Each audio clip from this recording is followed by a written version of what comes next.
Hey yo, it's your boy Monster Man Rocco. It's your boy Swagger Rock. This is Snack the Ripper. And you rap for those who don't know. This is Master Ace. You are not rocking with the best. Breaking Records Radio. Breaking Records, man. Breaking Records Radio. Breaking Records Radio. Breaking Records. Breaking Records. Breaking Records Radio. Let's go. Breaking Records Radio. Breaking Records Radio. Breaking Records, man. Radio is like the place to be. I fuck strange music, dude. Hey, What up? What up? What's good, bro? How you doing? I'm good, man. How you doing? I'm good, man. I can't complain. You know, just another day. Yeah. They got you on lockdown out there? Oh yeah. Oh yeah. Oh yeah. Damn. Yeah. About everywhere. You guys on lockdown? Y'all in Canada too? Yeah. We're Toronto. Okay. Yeah. Oh yeah. Everywhere. Yeah. We on lockdown too. I'm in North Carolina now. Yeah. Yeah. It's crazy. It is. So crazy, what's up, man? How's it been down there, though? Like the whole virus shit? You know what I mean? You guys been getting a lot of cases of it down North Carolina? I mean, I've heard about a lot. I've heard about a lot of cases like on the news, but I don't know anybody personally that has been like really truly affected by it. Yeah. But they said there was a lot of cases going on in the area. But yeah, I hear a lot in Florida too. I heard there was a lot of cases. But as far as everyday activity, I mean, you still see people out. Restaurants are, it's still not. You can't go in there and sit down, but you could take out food and stuff like that. Yeah. So that's a little, that's a little different. But other than that, I still see people out. Not as many people out as normal, but it's still people out. Yeah, I've been noticing the same thing. Like, I'll see people out and about, but not anything near. Like, I don't know if you're familiar with Toronto, but I live in the beaches area. So, like, once it gets this time of year, it's, like, packed down here all year. But, yeah, it's been pretty light still. So, but you still got a lot of people. Crazy, man. Yeah, you still got a lot of people out there. Yeah. But. Yeah, you still see people out. I'm starting to see more than there was. Yeah, same. I'm gonna say that. You know what I'm saying? Yeah. Well, that's the thing, man. People, they start hearing shit on TV, like, things are going to open up soon or whatever, and they take it upon themselves to just go jump out in the fucking, what I mean? Arms way. They're doing the thing. Yeah. So, yeah. Well, we'll see. What's see it what like happens. What's it like having an imbecile like Trump for a president, though, telling people to put Clorox in their veins and shit? It's crazy, man. I mean, nothing surprises me from this guy, though. Anything he says doesn't surprise me. You can't be surprised, man. Really? Dumb cat. No, yeah, I heard some crazy shit. Like, I heard that the levels of what is it, like whatever the shit that they put in it, like cleaner or whatever, but like toxic, like I heard that there was like a spike in like poisoning, basically, like cleaner poisoning, like within the few days after that. He said that shit. Oh, really? Yeah. Wow. Like people were actually going out there and swallowing that shit or something, like. Oh yeah, I heard some stories like that too. I don't know if that was a joke or what. That's wild, man. I did hear that. Yeah, man. But let's get into the shits, man. You got a long resume, man. You've been in this game for a long time. You've been doing it, Millie, fuck off. Sorry, kind of like scratching the door. Yeah, man. But you've been doing this thing for a long time, and I've seen that you've you take a few different angles too. Like you've been doing the hip hop thing for a minute, but you also act, and you're you're heavy on your TikTok game too, man. Yeah, definitely. It's funny because I just started really doing the TikTok thing like last year. It probably was like right before, maybe like the end of the summertime, I would say. And since I started doing that, I've gained a whole nother following that don't even know I'm a rap artist. It's crazy. But prior to last summer, I was just dropping music. You know what I'm saying? Yeah. I got an album out. My album's called The Boogeyman. So if y'all got Spotify title, anything like that, you can check out my album. It's called The Boogeyman. My music is all over the place. Snyp Luciano, just look at my name. But yeah, prior to last summer, I was a rap artist, and then all of a sudden I started gaining a whole new following, and people are like, "Yo, you need to be in movies, and you like one of the funniest comedians I know." I'm like, I've never been known as a comedian. I don't know how I got that title, but hey, I mean. I guess I'm doing a comedian's job because people are laughing at whatever I do. So You know, it's comedic stuff. It's comedy stuff. So, but I was just good at it. I feel like it's easy for me to do, and I enjoy doing it, and people enjoy watching it. So Yeah. I'll take the title. I'll take whatever title you give me. Yeah, man. Well, you know, that's the power of the internet. You know, that's the thing about it. Like nowadays, you know, with apps like TikTok and stuff, you can fall right in the pocket of doing something you never expected to do. You know what I mean? Yeah. It's like even with doing interviews, like interviews was never like my goal. You know what I mean? I never set out to be like a media person. I just Right. Yeah. You know, I made music for years, made a radio show, and you know, things fell in the pocket. And, you know, Right. The internet, you know, being able to reach out to people and the power of getting it out to people. You know, it just became something I started doing, and you know, I love this shit. Crazy. That's though, what. you know? That's how it works. That's how it's supposed to work. You're supposed to experiment because you'll find out you may develop a passion for something totally, not even totally different. Still in the same lane, but it's just be something else that you wasn't really a direction you wasn't going in. So it's always good to experiment with different things and stuff. And that's one thing I'm glad I did get on and really I went hard with. And I'm definitely growing. My following is growing. Even though they think I'm an actor and a comedian, my followers still growing. And I'm pretty sure they'll listen to my album when I drop it. So that's cool too. No, that's dope, man.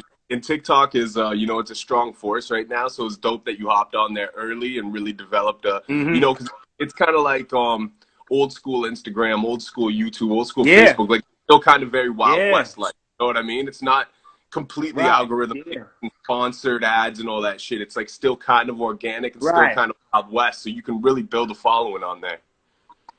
Yeah, the reach on TikTok is crazy, man. Yeah. It's crazy up there. And that's why I initially got on it, because that's what I heard.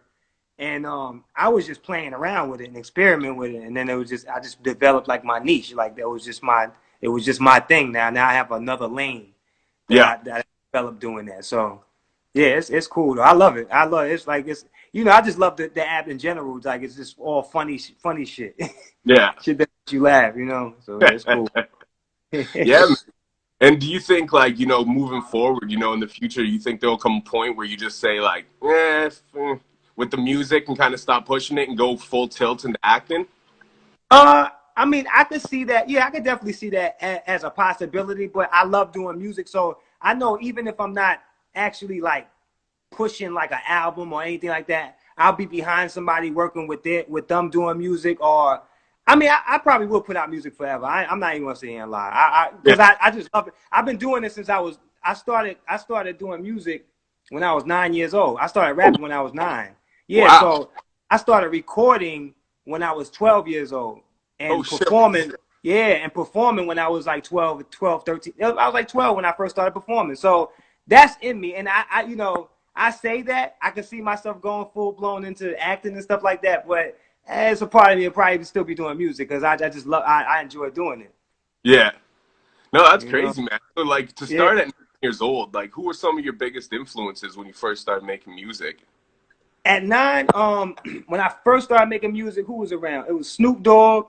Yeah, Snoop Dogg was like dropped his first album, and I think that album right there was like, because I used to listen to that shit over and over, and I think that album kind of sparked something. And it was like that same year. That's when I started. Like I was like, I'm gonna start rapping. So it was like the Chronic and Doggy Style and who else was out? Tupac and Method Man and all that. The Wu-Tang shit.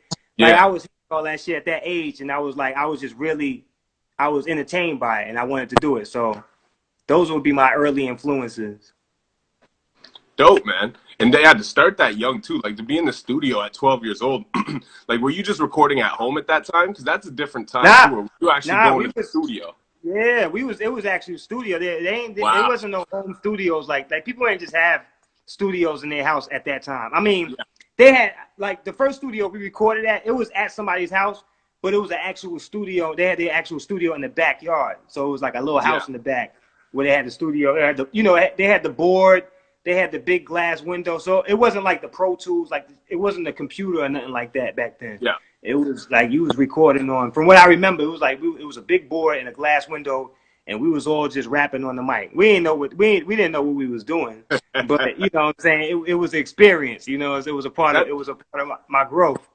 That's crazy though, man. Like at 12, like you know, because I must have been like 15, 16 before I knew someone even with a home studio. And at that time, you actually could have it in your crib. You know what I mean? We had Pro Tools by that. Right, Like, yeah. Like when you were coming up, how did you at 12 years old even get into the studio? Like, did someone fund it for you, or did you just have someone who like saw your guys' talent and believed in you guys? Well, and, at that time, yeah, my uncle, he was like, you know, pretty much just taking us around, you know, because he saw it was me, my cousin, and my brother, and we was all just like, we had like a group. We had a rap group. We was calling ourselves the Young Vigilantes because we all had a passion for it.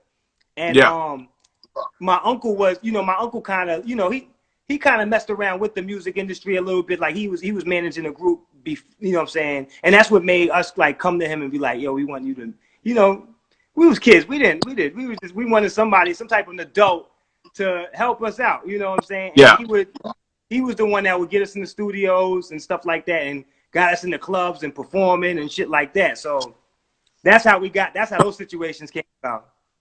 That's cool, man. You know, and you know what? Yeah, sorry, continue.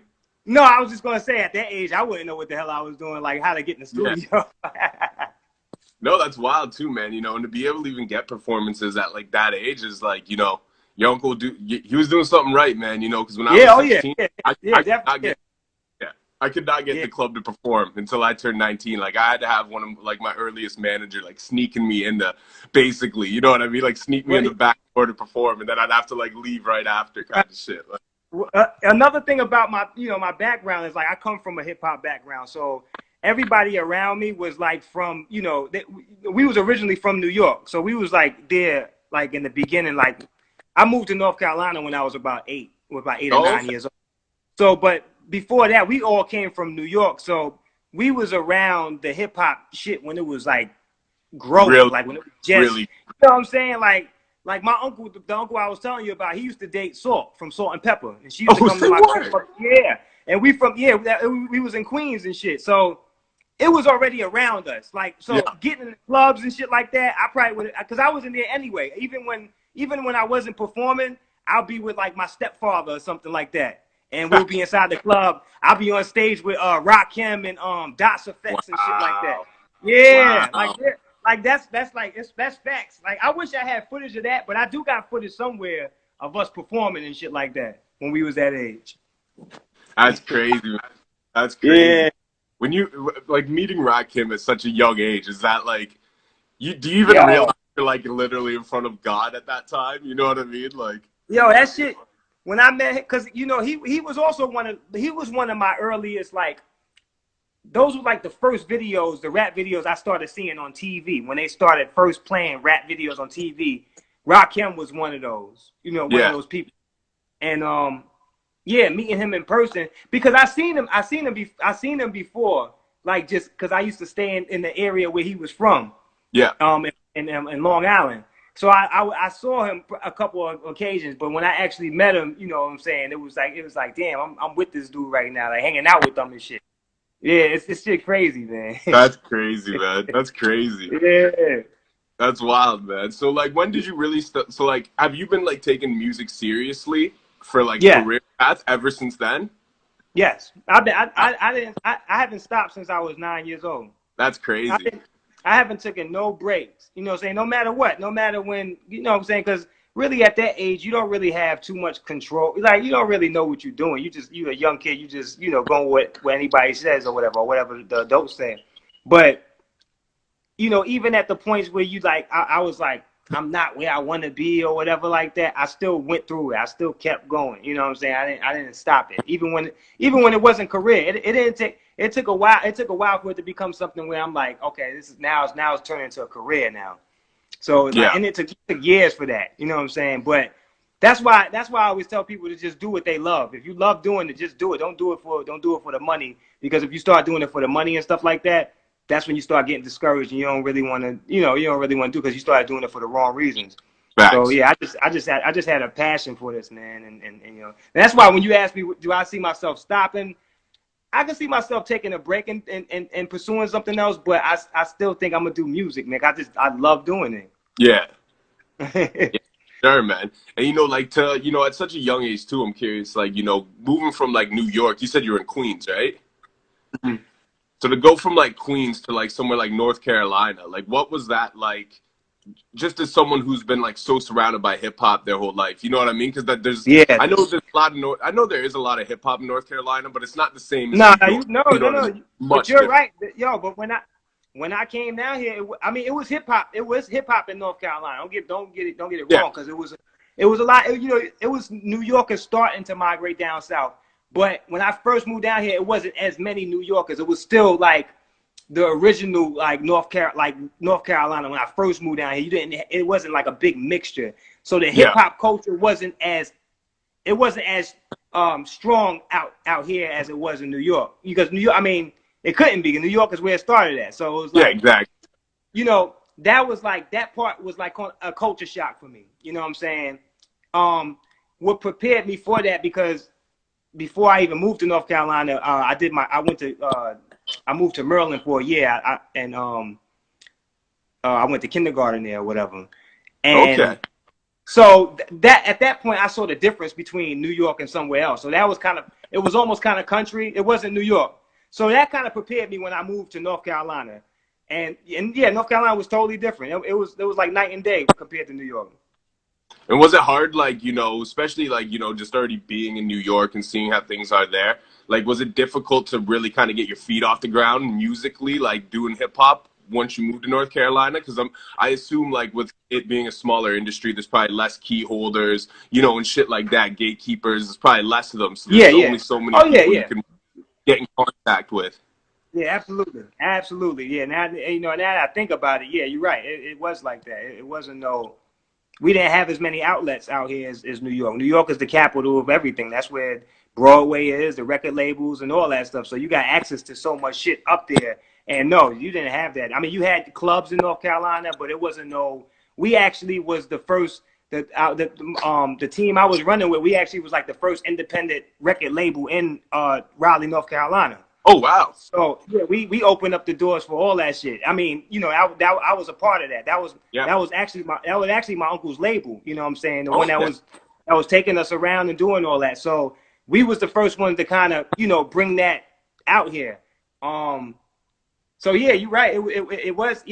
I did, and even when I got older, since I was still down here, I felt like a lot of opportunities I wasn't able to take advantage of because where I was at. Yeah. You gotta travel out and go outside of your city anyway, and just to grow. Period. Just because people perceive you different, even if you in New York, you need to leave New York and go somewhere else. Yeah. You know what I'm saying? Because they're gonna appreciate you different in different areas. Yeah, it's a fact. You get the same thing here in Toronto too, man. I mean, like before Drake, people would come here with the hopes, to maybe launch a hip hop career, but a smaller scale one. But ever since Drake, people come here just to blow up here. But what people don't realize is you got to kind of blow up somewhere else. You can't blow up in Toronto. You can get a buzz here, but unless you move from here, go somewhere else, or really start working with other people that are more established, let's say the States and stuff, there's a roof of how far you can really go here. You know what I mean? Oh, yeah, absolutely. It doesn't have no music. It probably doesn't have no hip hop music industry out there. Like it ain't no. That's the thing. We have no industry. Yeah. Right, so it's like really we don't have any black music structure industry. You know what I mean? There's the hip hop scene is here. We have legends, that go as far back as Maestro, Michie Me, and stuff, and they do try to help the scene in the best ways they can. But we don't have an industry. You know what I mean? All the labels up here and stuff. They were throwing bread at some of the dudes in the late '90s like Cardinal and Choclair and stuff. But these guys would sign deals, but they were still independent as well too. You know what I mean? And And so it was beneficial to them in degrees, but at the same time, the labels here always treated Canada like a white market. So, you'd get big bands, you'd get like Avril Lavigne, and you get like, even Justin Bieber later on, stuff like that. But the music, what's the word I'm looking for? But the grants and stuff, hip hop artists would get some, but the rock artists would get a lot more of them and a lot bigger. A lot more play and a lot more money pushed behind the records. And ever since the labels kind of stepped back and the internet took over, there's really been no one to really kind of continue to establish a hip hop industry here. You know what I mean? Yeah. I get it. I understand. I mean, like I said, for the longest, North Carolina was like that. But now over the years, it's popping now. You know what I'm saying? Now, Yeah. They do things every year where everybody comes to. You know what I'm saying? In North Carolina, it's different from back then. You know what I'm saying? It's grown a whole lot since then. Word. And Panama Rojo says they Tuesday slide in Canada, and I can tell you we do not Tuesday slide up here, bro. That's TikTok shit. We ain't Tuesday sliding up here. You supposed to have that shit down packed, man. That's what people think. They think you because you from Canada or you from Toronto, man. You could do all that shit. Fuck You're no. a big Drake fan. Fuck no. You know, nothing but love to Drake. You know what I mean? No disrespect. Right. But nah, we ain't Tuesday sliding, bro. That's funny, yo. But That's hilarious. I want to go back. You got a joint that you did years ago with dude from Taylor Gang, Chevy Woods. Oh yeah. And that was like what, 8 years ago or so? That was we did that 2012. Yeah. So that was time ago. Yeah, I was just curious how that whole thing came about. That what was it? That was a minute ago. So that was on my mixtape. That was on my mixtape.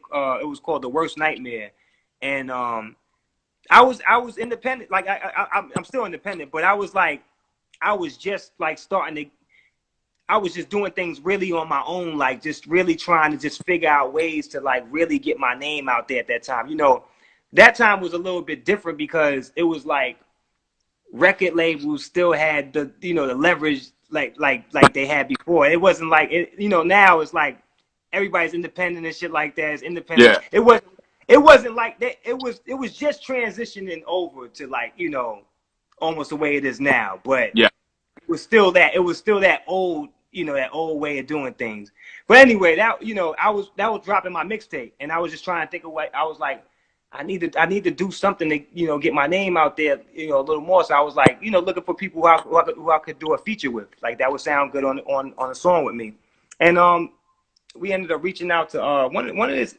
They had the information. I think it was on Twitter or whatever, and we just ended up. I had a track, and we emailed them or whatever, and he hopped on this shit. So we wasn't in the studio together to record it, but I sent it to him, and he laid down his verse, and it went perfectly. And I actually ended up on a couple of tours with him, with Chevy Woods. Oh, really, eh? Yeah. Oh, shit, eh? Yeah. What was it like touring with Huh? What was it like touring with them? Well, it was just like we was at the same shows. It wasn't like I was on the tour with them. Oh, okay. Yeah. We did a lot of the same shows together. You know what I'm saying? After like it might have been a few years after we did that song. Dope. Yeah, I like the joint, man. I like the joint. Yeah, appreciate that, man. Yeah, kind of dark actually. I wasn't expecting it to be. That's one of my favorite. That's one of my favorite tracks. Yeah, I like dark shit too. I wasn't expecting it going into it, but once it came on, I'm like, oh, okay, this is something I can punch someone in the head to. Yeah. I like those. I love that type of shit, man. That music right there, those spooky sounding beats and shit like that. That's my type of shit. Yeah. Well, actually, you know what, too? Like, spooky beats have become really big recently, but, like, that shit you did, like, is actually kind of ahead of its time listening to it, because, the was on it and stuff. And even just the production, I'm like, yo, this kind of sounds like something that would have came out, in the last few years, but it's from 2012, which is why, actually, I want to emphasize that point, because I found that interesting. It was kind of actually... I appreciate that you said that, because I never heard, nobody ever said no shit like that before, but... it's so weird because when I did that song, it was like it went over people's heads at that time. Yeah. But now if somebody hears it, they'll have that same reaction probably that you have right now, like saying that, like it sounds like something I could drop right now and it could still pretty much be, relevant and hot. Yeah. Back at that time when I did it, it was like you said, it was ahead of its time. So it wasn't like I was getting a reaction that I wanted to get. So it was like, what the fuck, this shit is hot. What are you talking? What is wrong with y'all? but actually, let me take that back. That song at that point, it got the most feedback. It was getting a better reaction. I will say that.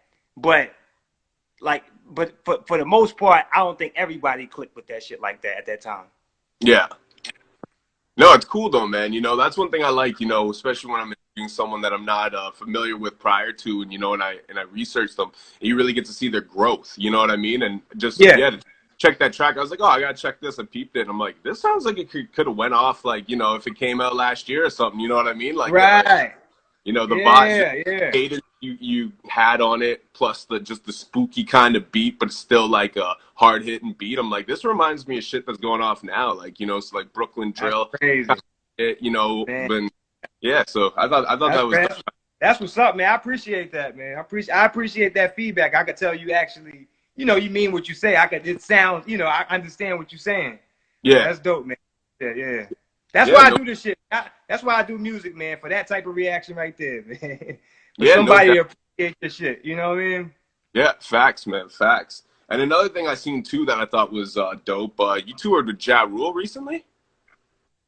Yeah, that was that was like I think I might have been last year or the year before or whatever. Yeah, we did a few shows and shit, man. And that was like that probably was one of the biggest audience I performed in front of. This crowd is crazy, man. That dude is an icon, man. That's crazy. What's crazy about that one is I actually like going back in the day when I was probably about I might have been about 16 years old or something like that. And I did a show at a club with Ja Rule. I was with people that I don't know if I performed that night, but I was with them. I was with them the whole night, hanging out backstage and all that shit. So, and then so then fast forward to now, I'm doing shows with him. I'm like, this is crazy right here. That's wild, like big shit. Like this motherfucker's like he's an icon right now. Like back then he was just coming up. Like he wasn't Ja Rule now. Like all the hits and shit like that. This was in the clubs. Yeah. And then fast forward to now. Type shit? Huh? Like Veni Vidi Vici type days? Like that kind of shit? This was the beginning. This was the beginning, man. Wow. This is the beginning. Yeah, this was exactly holla. He didn't have, it wasn't none of the shit, the mainstream shit yet. Yeah. At that point. That's crazy, man. That's crazy. Cool. So was that like a relationship you've kept in touch with over the years, or was it just kind of by chance you ended up? Nah. That's just how it worked out because I rock with because I started messing with Chris Gotti and them like 3 years ago. I'm signed to their distribution. They do my distribution. They distribute my music or whatever. So I toured with them. You know what I'm saying? I've been touring with them for like the past few years or whatever, 3-4 years. And so Chris Gotti, he knows that's Murder Inc. right there. That's what Ja Rule. So that just ended up just playing this coming back around like that. You know what I'm saying? Because Chris was the one that actually got me to get on those shows with Ja. You know what I'm saying? But I was already with Chris. You know what I'm saying? Prior to that. Okay, that's dope, man. That's dope. Yeah. I didn't realize you were part of their distribution label either. I'd seen them talking about it starting it a couple years ago on I think Breakfast Club or something like that. But I'd seen them. Yeah. I seen them talk about starting it. They was on Hot 97, I think. I don't think they did the Breakfast Club. Yeah, they did the Hot 97. Yeah, that's cool, man. No idea that you're part of that label. That's cool, man. Oh yeah. That's the team right there, man. That's my people, man. That's super dope, man. And I seen you post the flyer for Tales too, and you're telling people to go audition and stuff, and say that you sent them. Have they used any of like your music in the show, or being that you're acting now, have you been on the show at all? Not yet, but it's funny. That's what me and Irv was talking about. That we started shooting. We did some because they was doing like a Tales talent search. Yeah, and I ended up performing at one of those talent search events, and BET was there filming it, so I ended up getting all the footage or whatever. But Irv was saying like, cause he's familiar with my work as far as like the TikTok shit. He's seeing the videos and shit like that. So he's like, I wanna fuck with you on that shit too. Like the music. Like he fucks with my music, you know what I'm saying? Because I actually performed that night, and he was going crazy, like, oh, this shit is crazy. But then he also knew me from the acting shit, and he's like, damn, so we could use your music and you could act in one of these motherfucking episodes and shit. So we talked about before this quarantine shit happened, that was one of the things that we was talking about. Dope, man. That's really dope. Yeah. So I believe that's gonna happen. That's cool, man. That's a dope ass show too. Yeah. Oh yeah. I fuck with it, man. I definitely. It's a good concept. The concept is crazy. Yeah, it's real dope, man. Like, I'm surprised no Yeah, one thought of that sooner, because that's such a good concept. yeah, it's good. I think it's gonna get better and better, man. Because Irv is he's creative, man. His visuals are crazy, man. Like if you ever look at the videos that he did for Ja Rule and all of them, and these new videos that he's doing for Fat Joe, these like recently, you could tell like he has a different touch, you know what I'm saying, to his work, you know. Well, even like when they were setting up the show, like Irv said that like Jay-Z went into BT, or he was trying to deal with BT, and BT wasn't.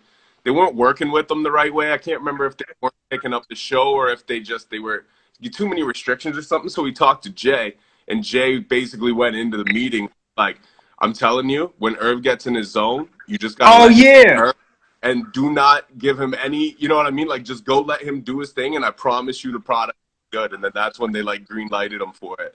Yep, exactly. Yeah, because they knew each other since they was teenagers. Yeah. So he knows when he's on to something. So and Jay is the big you can't like Jay is the biggest dude out there. So it's like how you gonna be like you gotta take his word. Yeah, that's a fact. That's a fact. That's cool shit, man. You know, like how many shows did you end up doing touring with Ja? I think we did 3 shows. Oh shit, eh?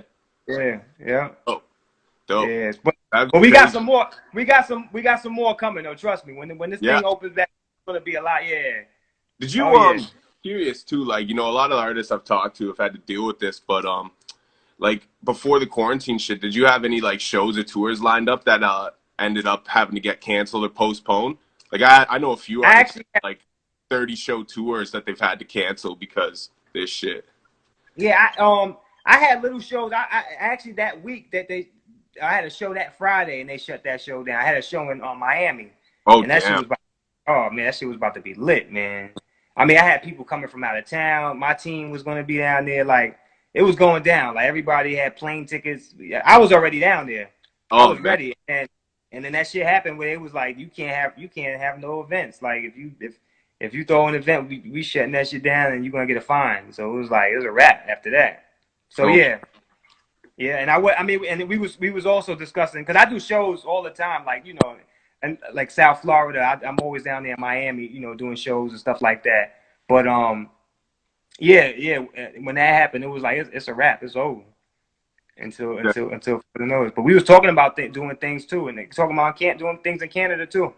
Yeah. Word up. That's what we was talking about that, man. We still talking. I mean, it's still gonna happen. Yeah. You guys need any plugs on any promoters and shit up here? You know, feel free to reach out. I know pretty much all the hip hop promoters in the city, so you know I can help you out with that shit. You know, media and shit too. You know, I know a lot of the media people up here. You trying to do interviews while you're up here and shit. You know, reach out if you when you come out here. For sure, man. For sure. Yeah. We're gonna need that, man. Definitely. Yeah, man. So curious too, like, you know, so did you like with acting? Did that start after the TikTok thing, or was that something you kind of dabbled in always prior to? Well, okay. So all right, now so it goes back to this. That goes back when I was a kid. It was like that was one of the things that I think the acting thing was something that I caught an early bug for, but I just never pursued it. I ended up pursuing music. But before I was rapping, I used to want to be on TV. I used to like getting in front of the camera, imitating people. Like I got old footage of me putting on different clothes and acting like different people in my family and stuff like that. So that was something I always wanted to do, but I never pursued it. And it's just funny how this TikTok shit led me right back into that. And that's like I can see myself doing that too. You know what I'm saying? Yeah, that's cool, man. It's crazy, man. It's wild. It's crazy how things, you know, going full circle. Yeah, for sure. You know what I mean? Even like, you know, with what you said about like, you know, being with Ja at the club to touring with him years later. Right. You know, a lot of times things do come full circle. You never, you know, at the time. Yeah, exactly. And all I did was just pursue my, you know, my dreams and just kept going. You know what I'm saying? Yeah. All that shit happens on its own. Yeah, man. It's crazy how, you know, you put energy out there and the universe finds a way to kind of line it up. You know what I mean? Bring things that's real. It's crazy. Hell yeah, that's real shit, man. That's something that people don't understand, man. They give up before the magic happens. You know? Yeah, exactly, right? That's what they say. They say make it. you have to constantly be working, because when the opportunity of the luck or the universe gives you your opportunity, you got to be working when that opportunity hits. You know what I mean? Or else it's not going to come your way, or you're not going to recognize the opportunity and take it. So it's like you got to just consistently work until it hits for one day. You know what I mean? Like, yeah, you're gonna miss it, man. You're gonna miss it when it come your way. Like, it'll be right in front of you and you won't even see it. It'll go right back past you because you wasn't paying attention. You know what I'm saying? And it's funny too, people never realize, and another thing too is like, this is why I think, you know, the syndrome of like local rappers who think they're too big for their own fucking ego is the most poisonous trait that an artist can have, because they'll be shutting themselves off from so many opportunities because they be looking at them like, this guy ain't doing shit, or this ain't big. But they don't realize sometimes it's that dude with 200 followers who reached out to you, who all you had to do is shoot a communication back, have a conversation, who's now the dude who's plugged you with so-and-so, who's like the biggest A&R in the industry, or you know what I mean? It's like people... that all comes down to ego, man. The ego get in your way, man. It'll stop you from a lot of opportunities, man. You just hurt yourself at the end of the day, So and it's funny because I was somewhat that person at a certain point, and I grew, and I was like, you know what, this is probably one of the things that's holding me back, and I realized it was holding me back. As soon as I started like really, just networking with people, just like just connecting with people, because you just never know what this person has to offer. You know what I'm saying? And you never know what type of magic you can make with this person when you guys get together, because creativity sparks creativity. So it's like, things like that, it was holding me back because I was just like, nah, this is my clique. I'm fucking with my clique and I ain't fucking with nobody else. And, it was that mentality, because that was kind of more of a street mentality. You know what I'm saying? Like from like people that we grew up around, they was like that. But I was mixing that street shit with bringing it into this music, music business shit. It's like it's not going to work. It's not going to take me where I want to go. You know what I'm saying? It's not going to take me as far as I want to go. That's a fact, man. I suffered that as well too early on. I didn't fuck with people, just fucked with my circle. You know what I mean? And and not only that, but didn't care to even get to know people in other circles, other things. And set yourself back, you know what I mean? Like, we all been through that phase. Yeah, especially when you come out too. Like, that's another thing I say too. The worst curse for an artist is to come out and gain a buzz immediately, because when that happens, that spawns that egotistic mentality, and it takes a long time to get out of that mentality. And while you're in it, you pretty much can easily diminish any buzz and career you had with that mentality. You know what I mean? And by the time you snap out of it, you're basically building from ground zero. Yeah, that's what Panama just said. Especially being independent, being indie, like you definitely got to take advantage of those opportunities. You know what I'm saying? And network and be putting yourself out there, because that's what people get it mixed up. Because when you sign to these big record labels, they do all that work for you, all that PR work, the public relations. They communicate, they engage, they taking care of that. What you would be doing, but you're stronger if you could do that by yourself. Then you're gonna be you know what I'm saying? You're gonna be stronger. You know what I'm saying? But you get more negotiating points if you can do it for yourself, because that's basically nowadays all you're paying the label for nowadays. To even sign. Aside if you're prominent enough that they're gonna put some budget behind you, but a lot of cats nowadays don't even get much as far as a budget goes. Like, it's just like make your album at home. But that's what you're signing for, is those relationships. You know what I mean? And a lot of independent artists got their heads up their ass. They don't want to go out and establish relationships, but they don't realize that's the only thing that's going to push them ahead. They want to carry themselves like a major artist, but they're not. That's what it is. They see how the major artists do and how they operate, and they try to mimic that, because they feel like that's how they're supposed to be. You know what I'm saying? And they ain't doing nothing but hindering themselves. Yeah. Yeah, it's a fact, man.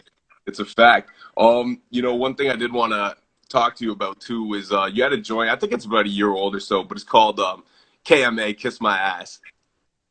But I like that joint a lot. I think the hook's catchy. You know what I mean? It is just very fuck you, middle finger in the face kind of track. What spawned you to write that though? So I recorded that. It was a while ago. I can't remember exactly what.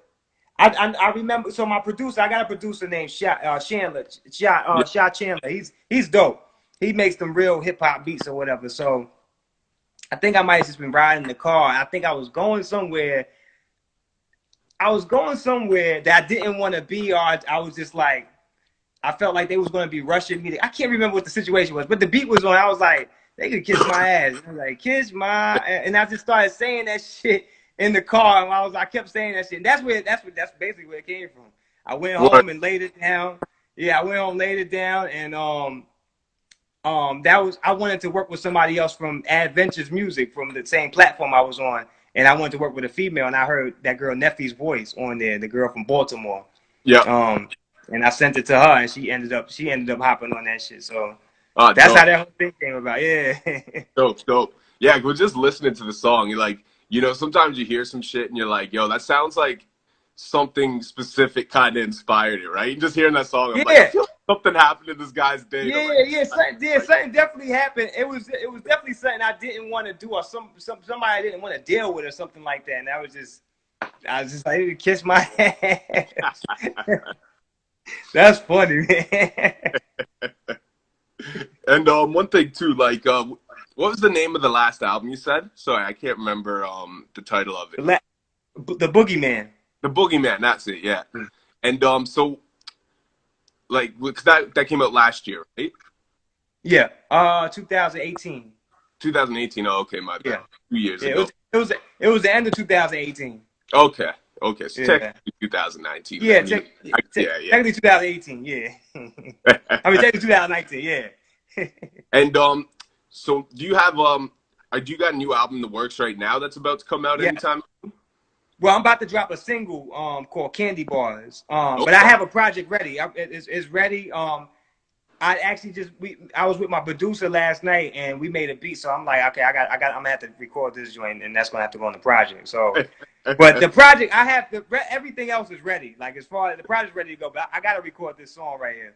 But until then, I'm gonna be dropping singles. I might drop a new single every month. That's what I'm thinking about. Because I got a new following, I need them to get familiar with my music. So I'm gonna start pushing out some more new shit. So singles is gonna be, you're gonna see a lot of singles coming my way. What up, DeAndre Bonds? That's my dog right there. I see you. Hey. Yeah, man. That's my dude. Sorry, continue. Nah, that's my dude. You know The Wood? You know the movie The Wood? The Wood? Yeah, The Wood. I'm not sure. Oh man, it's a classic movie, man. I'm gonna send you the link when you get off, but he's checking us, man. But go ahead, my bad. Oh yeah, I was just gonna say, like, that's kind of the game, like, nowadays. That is the smartest way to do it, is do singles. You know what I mean? It's like, as much as, like, we come from that school of making a complete album, and it's like you want to, like, give that to people, but it's just, unfortunately, nowadays that's not how people really consume music unless they're really following you. You know what I mean? So right, yeah, oh yeah. It makes a lot of sense to go that way. And that's why, that's why I'm thankful that I am growing a following. Even though people don't know me for music, I'm glad I got their attention. You know what I'm saying? I'm glad my followers grow, because these people are gonna come out to see me at my shows just because they fuck with me. I did a show. This was when Irv and them came into town. They came to Raleigh, and I did a show. Out there, and there was people out there that did not think they didn't know I was gonna get up there and rap. They was thinking I'm gonna get up there and do some comedy shit. So I was like, wow. They was like, wow, you about to rap, really? They was like tripping and shit. So it's like, but I'm glad I got their attention to where it's like, when I drop an album, they are gonna listen to it because they support me and shit like that. So, it all works. It all works together. And after having, like, an experience like that, has it caused you to kind of, like, combine some comedy into your show? You know what I mean? Like, between tracks and stuff. Like, do you have any routines, like comedic routines you've kind of come up with to, like, songs and shit? Nah, not really, man. I'm a MC, man. I'm a rapper. Like I run laps around people. Like I'm dead serious when it comes to this hip hop shit. Like, there's not too many people that can fuck with me. I'm not being cocky or nothing like that. I know for a fact that if you put me on a track with anybody, I'm going to shine. Like anybody. So I take it real serious. But my music, I do have witty stuff and funny stuff that I say in my rhymes and stuff like that. So but I'm not gonna. I don't really have anything that I do on stage where I think people are gonna laugh at it. I think people are just gonna be like, just vibing with me. You know what I'm saying? When I'm on stage. It could be a cool mix though. You know what I mean? Like, Nah, it could. I mean, I'm pretty sure I'm gonna start incorporate being that, because this is all new. This whole thing, this whole new lane that's coming in is new. So I'm like, they probably are gonna want to see some funny shit go on. So I'm gonna have to figure out. That's when I gotta get creative and start, adding more parts to me. You know what I'm saying? So, and that's what I love. Yeah. Right, yeah, and that's another thing that's another reason why I say I may be doing this shit for a long time, because I love reinventing myself. I love adding new things, saying new things to my styles and shit like that. I'm always, if you listen to my music is different. It's constantly evolving. It's constantly growing. It's different sounds and things that I'm experiment with. So you may possibly see that shit on stage. Yeah. Word. And you may have just enlightened me even more to even go toward that direction and put something in there. So when I do, I'm gonna thank you. No doubt. Well, when you said that, it made me think, because I could imagine you go and see someone and you're expecting comedy and they rap, but I mean, if they hit you with both, you got a little bit of what you were coming for, and then you're gonna walk away like, damn, that guy's really dope. Like, he had me laughing. Yeah. Fucking had me dancing. Like, this guy's. I know once I start doing like major concerts where it's like, I'm one of the headliners. Yeah. My show's gonna be crazy. Like, it's gonna be very entertaining. Like, it's gonna be like you're watching a movie. I know, because I like to direct shit. You know what I'm saying? I do. So yes, you're definitely gonna see that. You're definitely gonna see that. Word. I'm not even gonna hold you now. You're gonna see that. Word. And another thing I did want to ask too, being someone who does do acting and somebody who's done hip hop for a long time, do you find which creative outlet do you find enables you more freedom? You know what I mean? Because I think a lot of times people, they say they do music as expression, as an outlet, to get things off their chest, but there's this thing in hip hop, especially in the generation we come from, where there's a stigma of almost being too vulnerable, being too real, being too you. You know what I mean? It's like you always kind of got to be the cool guy or the tough guy. You know what I mean? You're starting to get artists now who are kind of breaking that mold a bit, but there's still always the kind of thing in hip hop where you got to be like a rock star, or you know what I mean? Like, you got to be a kind of person. People so want to, like, people attach to a certain identity. Yeah, now, go ahead. So, do you find more freedom in like being a hip hop artist, or through doing acting and stuff and being able to just kind of capture and be any role? You know what I mean? That's a good question. So I feel like I'm able to get out more of my feelings doing music, more of my personal emotions. You know what I'm saying? Like, I'm able to express myself a little more doing music. Acting, I'm imitating people. You know what I'm saying? I'm imitating somebody else, what I see from somebody else. It's fun, you know what I'm saying? But I'm expressing a certain part of me, but music is me. Like, this straight from my experience, my words to the mic into your ears. So it's more personable. Yeah. You know what I'm saying? Word. Yeah, I was curious because music is so expressive, but at the same time, especially the generation of hip hop we grew up in, it's almost like it wasn't cool to be overly expressive. You know what I mean? So right. Like, hip hop always had this kind of weird pocket where it's like, it's expressive, but you still got to kind of like put on a front to be a hip hop artist. So I've just kind of been curious, people who have other artistic outlets, how they feel about it. I think that also holds people back too. That's one thing, because I think a lot of those people that think like that, they don't know their full potential, and they'll never know their full potential because they're keeping that guard up and they're trying to stick with this certain identity that they created. And once they do, they scared to tamper with it. They don't want to do nothing to fuck that up. Or they fuck like this. I don't want to do nothing to make them think, to make them look at me in another light or whatever and not like me no more. So, but me, that's what, when doing that TikTok thing, that just took me out the box. I had to, because I was like that probably at one point too. I wasn't gonna, I couldn't see myself doing this shit. Like, I couldn't see people calling me a comedian and shit like that. And I'm a rapper, and I'm like, how you gonna take me serious if I'm a comedian? How you gonna take me serious as a rapper? And I'm like, I want you to take me serious as a rapper. But then I just realized, man, like, it don't matter, man. Just people want to be entertained, man. Show them everything, man. Show them give them all the parts of you, man, because then you realize you connect with so many different people, and you know what I'm saying, and that just makes your following grow, man.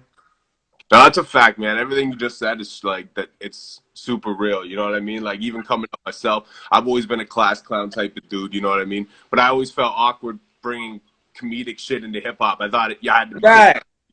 You know what I mean? You got it. That's your job. Yeah. You gotta figure out how to do it, how to mix it. You know what I'm saying? Exactly. That's the biggest thing. Right. Exactly. It's like yeah.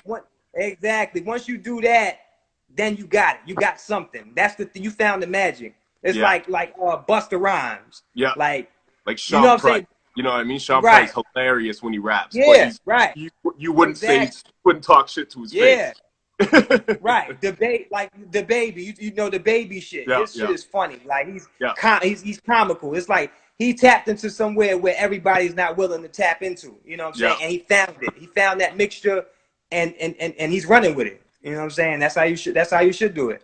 Yeah, definitely, man. And you know they cut us off at an hour, and my phone is down to 10% now. So we'll wrap it up. But before we do, firstly, I want you to let the people, just plug your TikTok, because I know that you're bubbling on there right now.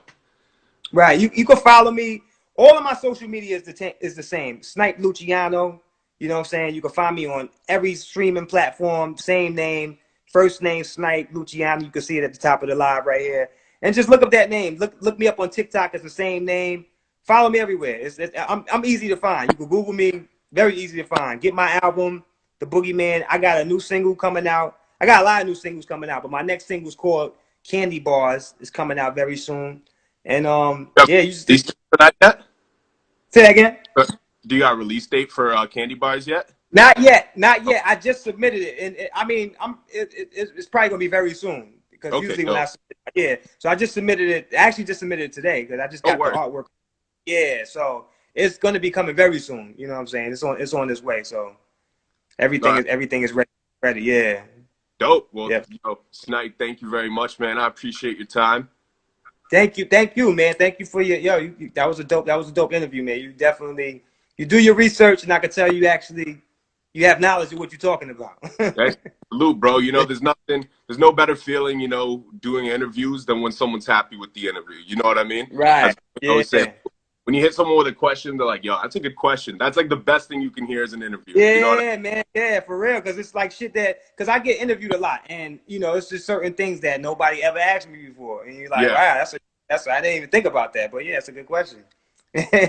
Word, man. Well, thank you for your time, man. I appreciate it. Glad to get you on the show again, especially if you ever come to Toronto. We'll have you come through the station, do an interview and shit. Definitely. Anything like that, or you can always call in when the quarantine shit's over and we're back in the station. You can always call into the show. Any of that too, man. We got you, bro. Right. Yeah, definitely, man. Appreciate you, man. No doubt, man. Shout out City Book as well. City Booker, yeah. Shout out to City Booker, yeah. Word up. Thank All right, you, we'll have a P. blessed night, Appreciate y'all. Yeah, no doubt. Right, Stay safe.